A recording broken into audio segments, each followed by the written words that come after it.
ఓం నమో వెంకటేశాయ. అందరికీ నమస్కారము. మన ఛానల్లో చాలామంది నిత్య పూజ ఎలా చేయాలో ఒక వీడియో చేయండి అని అడుగుతూ ఉన్నారు. ప్రతినిత్యము షోడశోపచార పూజ చేయాలా, లేకపోతే పంచోపచార పూజ చేయవచ్చా? ఉదయం షోడశోపచార పూజ చేసి సాయంత్రం పంచోపచార పూజ చేయవచ్చా? అదేవిధంగా నిత్య పూజలో సంకల్పం చెప్పుకొని తీరాలా, సంకల్పం చెప్పకపోయినా పర్వాలేదా?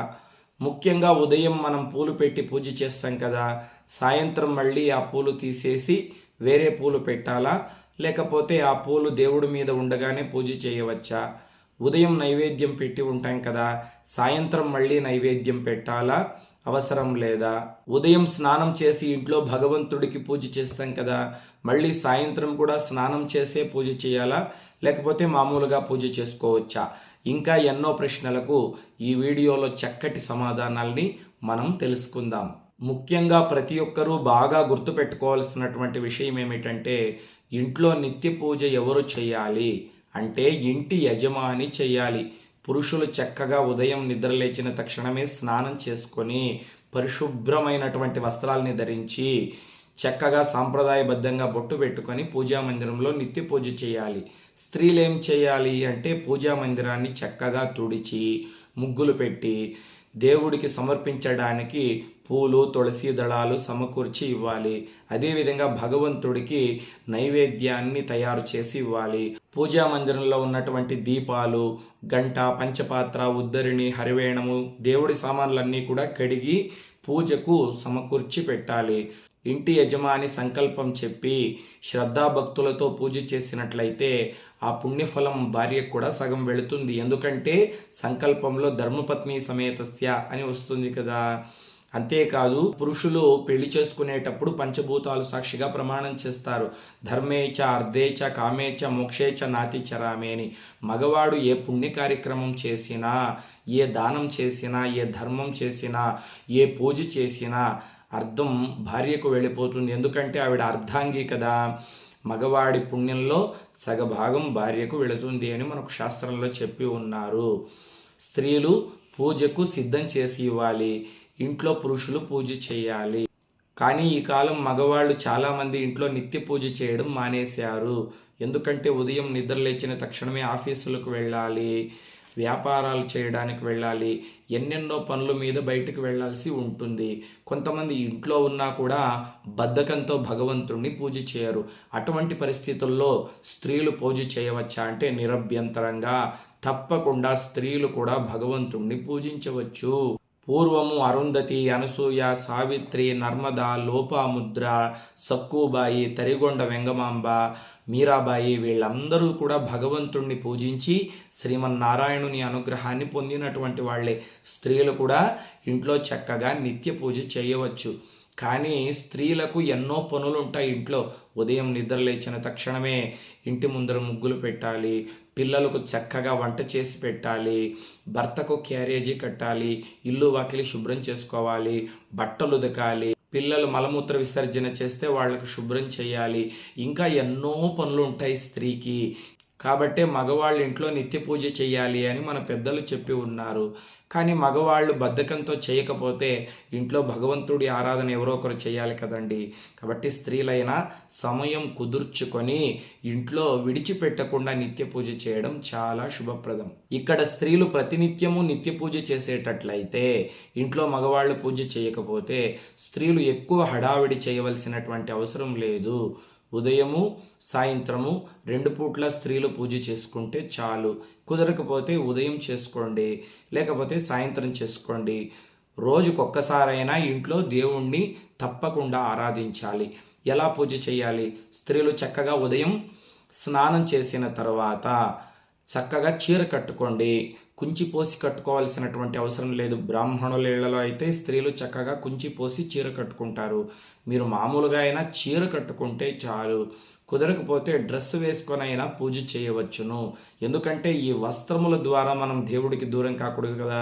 కొంతమంది చెప్తారు, స్వామి మేము చీర కట్టుకొని పిల్లలకంతా కూడా సిద్ధము చేసి ఇంట్లో భర్తకంతా కూడా క్యారియర్లు కట్టి మేము ఎక్కువ హడావిడిగా ఉంటాము, చీర కట్టుకోవడానికి కుదరదు, డ్రెస్ వేసుకొని పూజ చేసుకోవచ్చు అంటే చేసుకోవచ్చు. దేవుడేమి శూలంతో పొడి చేయడు, ఎందుకు మీరు డ్రెస్ వేసుకొని నన్ను పూజ చేస్తున్నారని చెప్పి. కానీ మన సనాతన ధర్మం ప్రకారం చీర కట్టుకొని పూజ చేస్తే చాలా మంచిది. కుదిరినప్పుడు శుక్రవారం రోజు కావచ్చు, వ్రతాల్లో కావచ్చు, దేవాలయానికి వెళ్ళినప్పుడు కావచ్చు, మన సాంప్రదాయబద్ధంగా చీర కట్టుకోండి. హడావిడి ఉన్నప్పుడు, మీకు సమయం కుదరినప్పుడు డ్రెస్ వేసుకొనైనా మీరు భగవంతుణ్ణి పూజించవచ్చు. చక్కగా బొట్టు పెట్టుకొని, పసుపు కుంకుమలు పెట్టుకొని, తలలో ఒక పువ్వు పెట్టుకొని పూజా మందిరంలో కూర్చోండి. ఒక పీట మీద కానీ, లేకపోతే ఒక దర్భాసనం మీద కానీ, ఒక మ్యాట్ మీద కానీ కూర్చొని చక్కగా భగవంతుడి ముందర దీపాలు వెలిగించండి. చక్కగా దీపంలో ఆవు నెయ్యి కావచ్చు, నువ్వుల నూనె కావచ్చు పోసి 3 ఒత్తులు వేసి దీపాలు వెలిగించి, ఆ తర్వాత మీ ఇంటి దగ్గర కొన్ని పూలు ఉంటాయి కదా, గులాబీ పూలు, గన్నేరు పూలు, ఏవో కొన్ని పూలు ఉంటాయి. ఆ పూలు తీసుకొని వచ్చి మీ ఇంట్లో ఉన్నటువంటి దేవతా విగ్రహాల మీద, ఫోటోల మీద పెట్టండి. ఆ తర్వాత 2 అగరబత్తులు తీసుకొని చక్కగా భగవంతుడిని పూజ చేయండి. ఇంట్లో శివలింగం ఉంటే శివలింగం మీద కాస్త నీళ్లు పోయండి. తులసి చెట్టు ఇంటి దగ్గర ఉంటే పూజ చేయడానికంటే ముందే తులసి చెట్టుకు కొన్ని నీళ్లు సమర్పించి, అంటే కొన్ని నీళ్లు పోసి ఒక పువ్వు తులసమ్మకు పెట్టి చక్కగా నమస్కారం చేసుకోండి. ఆ తర్వాత ఇంట్లో చక్కగా మీరు పూజ చేసుకొని నైవేద్యం ఏం పెట్టాలి, 2 అరటిపళ్ళు పెట్టండి. కుదరకపోతే ఒక ఆపిల్ పండు పెట్టండి, లేకపోతే జామకాయ పెట్టండి. పళ్ళేవి లేకపోతే పాలు నివేదన చేయండి. పాలలోకి కాస్త పంచదార వేసి గోరువెచ్చని పాలను భగవంతుడికి నివేదన చేయండి. అది లేకపోతే కలకండ కావచ్చు, లేకపోతే ఒక చిన్న బెల్లం ముక్క కావచ్చు, కొంచెం చక్కెర కావచ్చు, భగవంతుడి ముందర పెట్టి నివేదన చేయండి. ఆ తర్వాత మీకు వచ్చేటువంటి మంత్రాలు, శ్లోకాలు చెప్పుకోండి. శ్లోకాలు, మంత్రాలు రావు అన్నటువంటి వాళ్ళు గోవింద నామాలు చెప్పుకోండి. శ్రీనివాస గోవింద, శ్రీ వెంకటేశ గోవింద. ఈ గోవింద నామాల్ని చెప్పుకుంటే అన్ని వేదాలు, అన్ని మంత్రాలు, అన్ని శాస్త్రాలు చదివినటువంటి ఫలితాన్ని ఆ గోవిందుడు ప్రసాదిస్తాడు. లేకపోతే మీకు వచ్చేటువంటి భక్తి పాటల్ని పాడుకోండి. ఆడవాళ్ళు పూజలో సంకల్పం చెప్పాలా అంటే సంకల్పం చెప్పకపోయినా పర్వాలేదు, ప్రేమగా పూజిస్తే అది భగవంతుడికి చేరిపోతుంది. ఆ తర్వాత కాస్త కర్పూరం వెలిగించుకొని స్వామివారికి హారతి ఇవ్వండి, నమస్కారం చేసుకోండి. ఇంతే సరిపోతుంది. భగవంతుడి యొక్క పరిపూర్ణమైన అనుగ్రహం తప్పకుండా కలుగుతుంది. ముఖ్యంగా స్త్రీలు ఆచమనం చేసేటప్పుడు కేశవాయ స్వాహ, నారాయణాయ స్వాహ, మాధవాయ స్వాహ, స్వాహ అనేటువంటి శబ్దాన్ని ఉచ్చరించకూడదు. పురుషులైతే చక్కగా స్వాహ మంత్రాన్ని ఉచ్చరించవచ్చు. స్త్రీలు స్వాహ, స్వద అనేటువంటి మంత్రాలని ఉచ్చరించకూడదు. ఓంకారంతో కూడినటువంటి మంత్రాలని కూడా గురు ఉపదేశం లేకుండా స్త్రీలు ఉచ్చరించకూడదు. గురువు ఉపదేశం అయితే చక్కగా స్త్రీలు ఓంకారంతో సహా మంత్రాన్ని ఉచ్చరించవచ్చు. ఉపనయనమైనటువంటి వాళ్ళు, సమాశ్రయనమైనటువంటి వాళ్ళు చక్కగా ఓంకారంతో కలిపి మంత్రాలను ఉచ్చరించి పూజ చేయవచ్చును. ఇంకొక వీడియోలో స్త్రీలు ఎలా సులువుగా పూజ చేసుకోవాలో స్క్రీన్ రికార్డ్ చేసి ఆ స్త్రీలు సులువుగా చేసుకునేటువంటి పూజా విధానం గురించి కూడా ఇంకొక వీడియో అప్లోడ్ చేసుకుందాము. ముఖ్యంగా స్త్రీలు ఖడ్గమాల స్తోత్రము, వారాహి వజ్రకవచ స్తోత్రము, ప్రత్యంగీర షోడశనామ స్తోత్రము, ఇటువంటి స్తోత్రాలన్నీ కూడా చదవకుండా ఉండడమే మంచిది. స్త్రీలు సులువుగా లక్ష్మీ అష్టకము, అదేవిధంగా కనకదార స్తోత్రము, లలితా సహస్రనామ స్తోత్రము, విష్ణు సహస్రనామ స్తోత్రము, లక్ష్మీ అష్టోత్తర శతనామావళి, అదేవిధంగా బిల్వాష్టకము, చంద్రశేఖరాష్టకము, విశ్వనాథాష్టకము, ఇటువంటి సులువైనటువంటి స్తోత్రాలను చదువుకొని పూజ చేస్తే చాలా మంచిది. అంతేగాని బీజాక్షర పూరితమైనవి, చాలా కఠినమైనటువంటి ఖడ్గమాల స్తోత్రము ఇటువంటివి స్త్రీలు చదవవలసినటువంటి అవసరం లేదు. ఎందుకంటే అవి తప్పులు వచ్చినట్లయితే ఆ ఫలితము వ్యతిరేక ఫలితాలకు దారితీస్తుంది. కాబట్టి సులువుగా మీకు వచ్చేటువంటి స్తోత్రాలను మాత్రం చదువుకోండి. ఏది రాకపోతే గోవిందనామాలు చెప్పుకోండి. చక్కగా భగవంతుడికి పూజ చేయండి. ముఖ్యంగా పూజా మందిరంలో చిన్న విగ్రహాలు ఉంటే, అంగుష్ట ప్రమాణంలో ఉన్నటువంటి విగ్రహాలు ఉంటే మీరు తేలిగ్గా పూజ చేసుకోవచ్చు. పళ్ళు పాలు పెట్టి పూజ చేసుకోవచ్చు. పెద్ద పెద్ద విగ్రహాలని మీరు తెచ్చి పెట్టుకున్నట్లయితే అభిషేకం చేయవలసి ఉంటుంది, మహానైవేద్యం చేయవలసి ఉంటుంది. చిన్న విగ్రహాలు ఉంటే చాలా సులువుగా పూజ చేసుకోవచ్చు. పెద్ద విగ్రహాలు ఉంటే వారానికి ఒక్కసారైనా అభిషేకం చేయాలి. ముఖ్యంగా ఆ దేవతా విగ్రహాలకి వస్త్రాలు కట్టాలి. చాలామంది ఇంట్లో దేవతామూర్తులు పెట్టుకుంటారు, కానీ ఆ ఆ దేవతామూర్తులకు వస్త్రాలు కట్టరు. అంగుష్ట ప్రమాణానికంటే పెద్ద సైజులో విగ్రహాలు ఉంటే తప్పకుండా ఆ విగ్రహాలకు వస్త్రాలు అలంకారం చేయాలి. అదేవిధంగా ఆభరణాలు అలంకారం చేయాలి.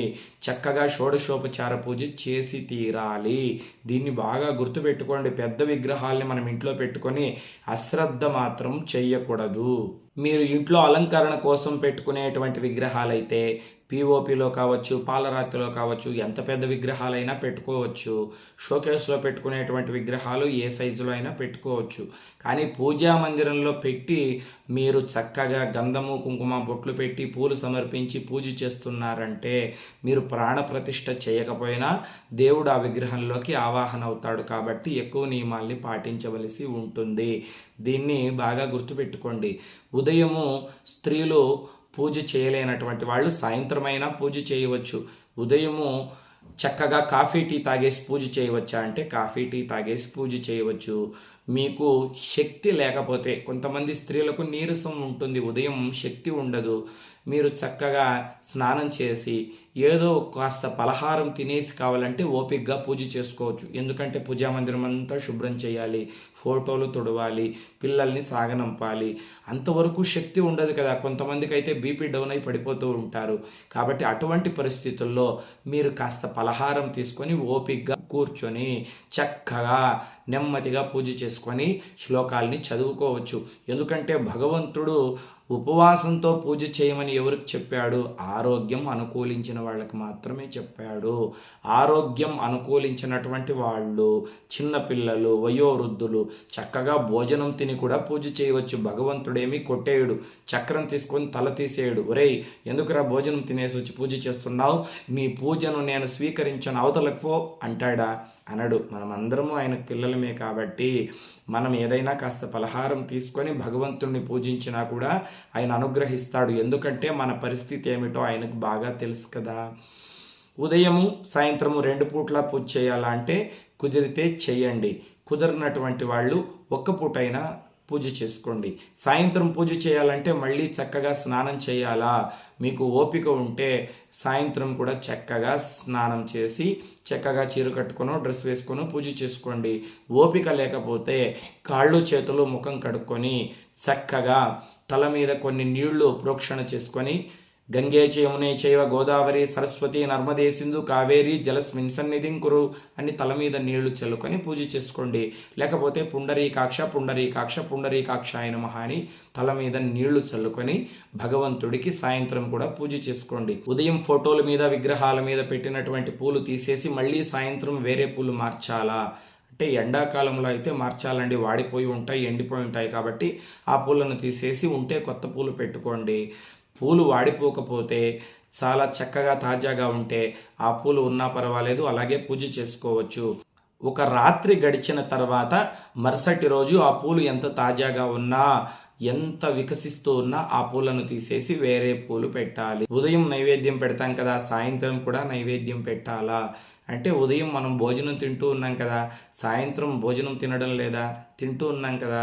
అదేవిధంగా భగవంతుడికి కూడా కాస్త చక్కెర కావచ్చు, అటుకులు కావచ్చు, బెల్లం ముక్క కావచ్చు, పాలు కావచ్చు, భగవంతుడు మీకు ఏది శక్తి ఇస్తే దాన్ని భగవంతుడి ముందర పెట్టి నమస్కారం చేసుకొని ఆ తర్వాత దాన్ని మీరు ప్రసాదంగా స్వీకరించండి. పూజ విషయంలో మీకు వచ్చేటువంటి అన్ని అనుమానాలు దాదాపుగా తీరిపోయాయని నేను భావిస్తూ ఉన్నాను. రేపు ఇంకొక చక్కటి వీడియోలో కలుసుకుందాం. లోకా సమస్తా సుఖినో భవంతు. స్వస్తి.